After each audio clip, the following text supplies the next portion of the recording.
गोरखपुर में किसानों की आमदनी को दोगुना करने के लिए बांस और रेशम की खेती को विभाग बढ़ावा दे रहा है, जिससे किसानों को प्रोत्साहित भी किया जा सके। ऐसी कोशिशें की जा रही है। देखिए स्पेशल रिपोर्ट।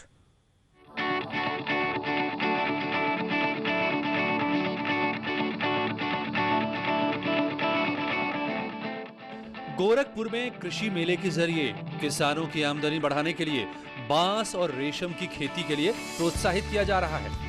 बांस की खेती से किसानों की जिंदगी में हरियाली लाने की कोशिश जारी है। गोरखपुर वन प्रभाग में 22 हेक्टेयर में बांस की खेती की जाएगी, जिसमें से 13 हेक्टेयर में वन विभाग बांस की खेती खुद करेगा, तो बाकी 9 हेक्टेयर में खेती के लिए किसानों को प्रोत्साहित किया जाएगा।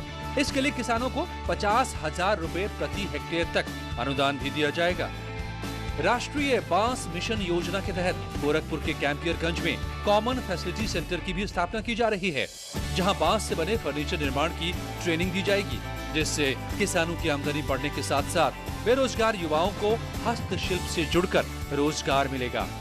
बांस की खेती जो ग्राम सभा में या अन्य जगहों पे जो खाली जमीन अनुपयुक्त है, उस पे बांस का वृक्षारोपण करा करके जो उत्पादन होगा उसके लिए इसको लघु उद्योग के रूप में कैंपियरगंज में एक प्रशिक्षण केंद्र बनने जा रहा है, तो उसमें प्रशिक्षण दिला करके इससे जो है रोजगार दिया जाएगा। बांस की खेती के साथ ही सरकार रेशम उद्योग पर भी फोकस कर रही है। गोरखपुर के कुसम्ही में रेशम उत्पादन केंद्र में 50 क्विंटल ककून का उत्पादन हो रहा है। रेशम के कीड़ों को वयस्क ककून बनाने के लिए सहतूत के पत्तों का इस्तेमाल किया जाता है। 40 एकड़ में सहतूत की खेती की जाती है। रेशम खेती करने के लिए इधर जो है कि सहतूत का पौधा लगाना होता है। 1 एकड़ में 5,000 पौधा लगता है। पौधा 6 महीने में आपको तैयार हो जाती है। जब पौधे तैयार हो जाएगा 6 महीने में, तो उसमें विभाग ने रेशम किट देता है। रेशम किट के लिए जो है कि 15 बाई 20 का कमरा होना चाहिए, और उसमें कम से कम 100 गो ट्रे होना चाहिए। 2 बाई 3 का ट्रे बनती है, लकड़ी की भी बनती है, प्लास्टिक की भी आ रही है 3 टाइम। उसमें जो है कि आपका पत्ती के उत्पादन के हिसाब से जो है कि कीट दिया जाता है। किसानों को रेशम की खेती करने के लिए प्रोत्साहित किया जा रहा है। किसानों से रेशम खरीदने की व्यवस्था भी विभाग ने ही की है। उसको हम लोग व्यापारी बंगाल से, कर्नाटक से उसको जो है कि हम लोग को सूचना देते हैं, वो सब एंट्री करा चुके हैं। यदि मौके पर व्यापारी नहीं आता है तो विभाग इसको ककून को लेने का, रेशम लेने को गारंटी जो है इस विभाग ले लेगा। कितनी आमदनी बढ़ेगी? एक आमदनी में जो है कि 80 से 90 हजार रुपया के प्रति एकड़ के हिसाब से हो जाता है। किसानों की आमदनी बढ़ाने के लिए सरकार परंपरागत खेती के साथ ही बांस और रेशम की खेती को बढ़ावा देने की कोशिशों में जुटी है। वन विभाग जहां बांस की खेती कर किसानों की आमदनी बढ़ाने का प्रयास कर रहा है, वहीं उसी से रोजगार भी बढ़ाने की कोशिश कर रहा है, तो वहीं रेशम विभाग भी कीट पालन कर रेशम उद्योग को गति देने की कोशिश में जुटा है। अखिलेश पांडे के साथ रामगोपाल द्विवेदी, न्यूज़ 18 गोरखपुर।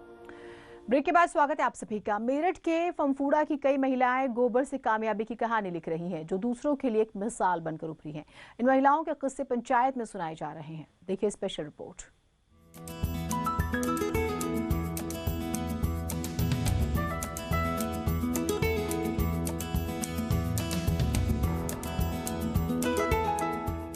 क्या गोबर भी किसी को मालामाल कर सकता है?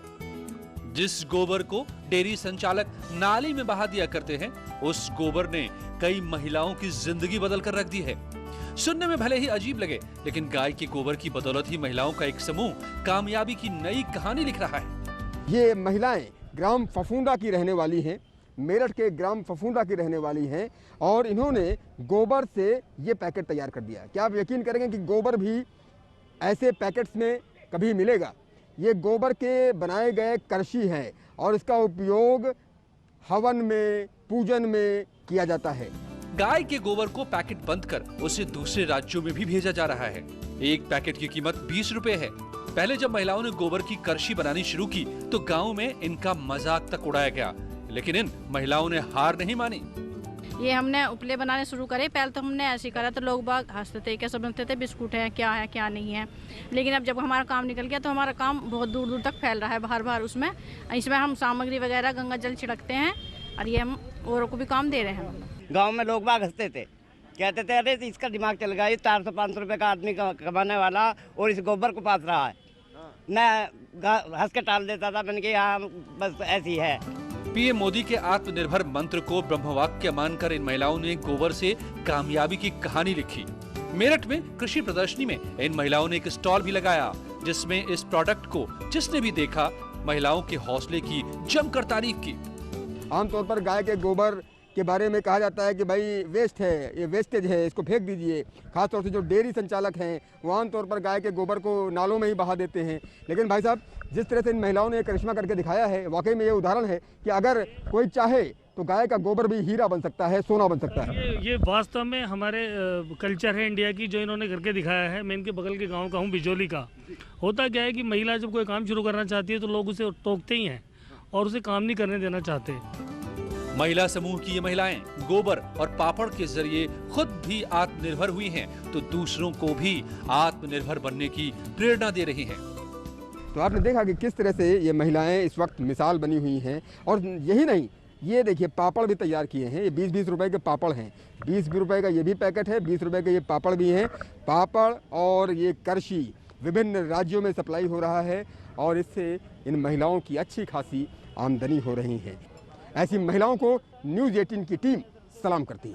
कैमरा पर्सन अभिषेक शर्मा के साथ उमेश श्रीवास्तव, न्यूज़ 18 मेरठ। गिरवा थाना क्षेत्र के खुरहंड में दो पक्षों में विवाद हो गया। इस विवाद में कई राउंड गोलियां चली है, जिसमें एक व्यक्ति की मौत हो गई है। 2 लोग जख्मी हो गए, जिनको अस्पताल में भर्ती कराया गया। फिलहाल पुलिस मामले की जांच में जुटी हुई है। तो 2 पक्षों में विवाद हुआ और फायरिंग हुई, जिसमें एक की मौत हो गई है। देखिए, बड़ी खबर बांदा से 2 पक्षों में गोलीबारी हुई, गोलियां चली 2 पक्षों में विवाद के बाद और एक की मौत हो जाती है और 2 लोग जख्मी है। गिरवा थाना क्षेत्र के खुरहंड का ये पूरा मामला है। विवाद इतना ज्यादा बढ़ गया कि ये एक दूसरे को मरने मारने पर उतारू हो जाते हैं और पुलिस को इस पूरे विवाद के बारे में खबर दी गई, जिसके बाद पुलिस भी मौके पर पहुंची है। बड़ी खबर बांदा से 2 पक्षों में वे इस तरह से इतना ज्यादा विवाद हो गया कि गोलियां चल गई हैं और जिसमें एक की मौत हो गई है, 2 लोग जख्मी है। पुलिस फिलहाल इस पूरे मामले की इस पूरे विवाद के कारणों की जांच में जुट गई है।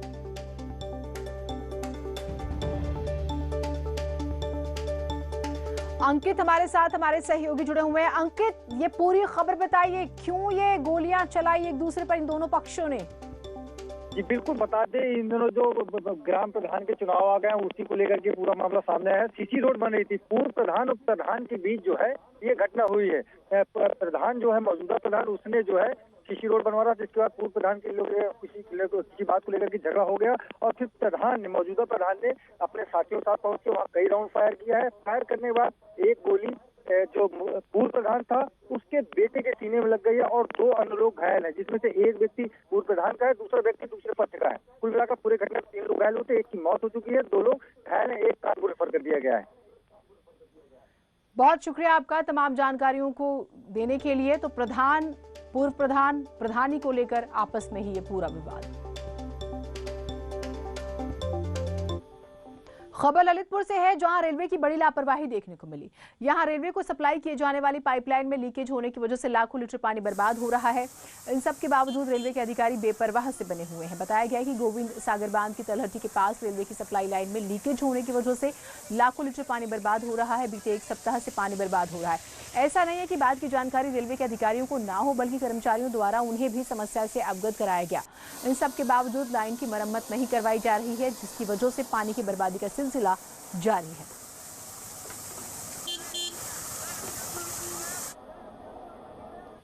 माघ मेले का आयोजन इस बार भी पूरे दिव्य और भव्य स्वरूप में होगा। हालांकि कोरोना काल को देखते हुए मेले के स्वरूप में बदलाव किया गया है। सोशल डिस्टेंसिंग के नियमों का पालन कराने के लिए मेला क्षेत्र का भी विस्तार किया गया है। मेला क्षेत्र में कोविड-19 का प्रकोप न हो, इसके लिए स्वास्थ्य विभाग सहित पुलिस विभाग भी काम कर रहा है।